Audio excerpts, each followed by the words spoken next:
We've talked about feature writing, but profiles are a really specific type of feature and they're really fun to do. It's something that I really enjoy doing. I do a lot of them, and so I want to talk with you specifically about how to approach them. Profiles are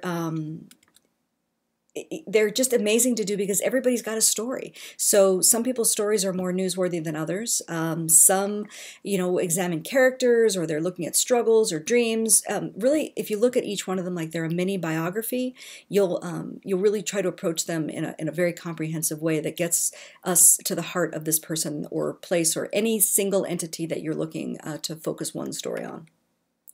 So the key is for something or someone to be profile worthy, they have to be newsworthy first. There has to be something happening now that gives us some sense that they're worth reading about.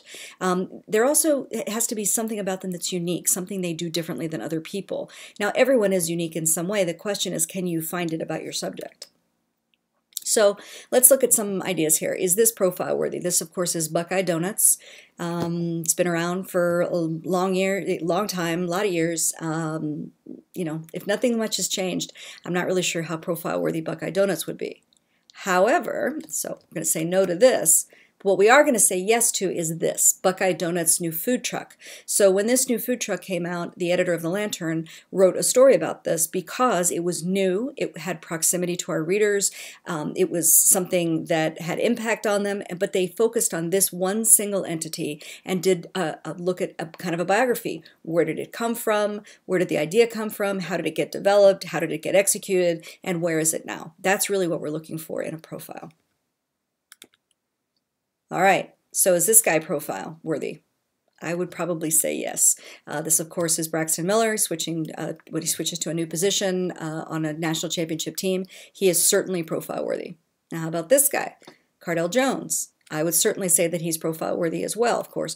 So, are these guys going to be profile worthy 5 years down the road? It really depends on what they're doing. There has to be something that's going to be a news hook. There could always be like a where are they now when you're looking at athletes that have performed here, but they have to be of some prominence or have done something significant. So good profiles reveal this. Feelings, they expose attitudes. We're looking at habits and mannerisms, and they're supposed to entertain as well as inform. I've given you a link to the story about this woman. This is Kimberly Jacobs. She's the chief of Columbus Police. And really looking back at her history and how she got to be a police officer and then how she got to move up the ranks to become chief, that's what made this a profile that was pretty successful. You're looking at background, so you want to check their credentials, make sure they really are who they are, like this band, which is the New Bomb Turks.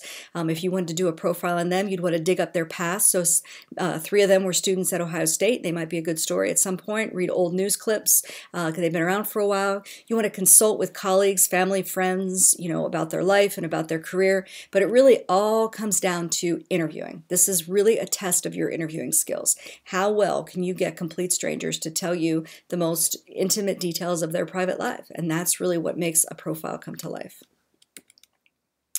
So you want to get their support. You want to explain how you're going to conduct an interview, why you're profiling it, be it a business, be it a town, be it an individual. You want to be open and honest and non-threatening. Remember, this is a relationship that you're going to build in order to get them to talk with you honestly. You want to have at least one intensive interview session with the main source of every profile. And I'm talking like at least an hour so that you get to know them. It's much more of a bell curve of conversation. So you get to know them and you start to build up the questions until you get to the more difficult ones. You're going to gather quotes, anecdotes, facts, and lots of detailed descriptions. That's what makes a story like this come to life. So write down like what they're wearing, how they act, what do they wear, what kind of watch are they wearing? What kind of shoes do they wear? I mean, if this person being interviewed here is wearing a suit, but he's wearing, Chuck Taylor's, that's part of the story that might be worth mentioning. What's the most interesting angle for this story? A lot of times the best profiles focus on some intriguing or newsworthy aspect of somebody's public or private life. So think about what could make this person be the most interesting. Find the nut. Remember the nut graph from feature writing. You have to organize so that we know what is it that the reader is going to know from this story. What exactly does the reader need to know? And then you're going to craft the story around that with the same feature angle that we've talked about, that hourglass design of the anecdotal lead, a solid nut graph, a really strong body that follows a chronology, and then we're going to have a finish that brings it home, that makes us feel like we sigh, we get to the end of that story. So this is kind of a sample structure is what you might do. Again, the anecdotal lead, we have the nut graph. Why does this person matter, or this place or thing, whatever the single entity is you're profiling, why does it matter to us? Give us a scene, give us the chronology, show us where are we now and where are we going, what's lying ahead. And then give us a good closing quote that's going to bring the whole thing home.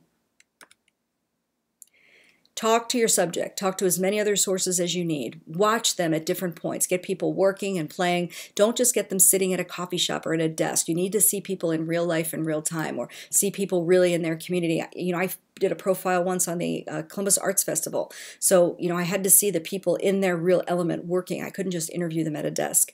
The less sources you have, the less time, the more boring your profile is going to be. So you really need to devote yourself to some time for this.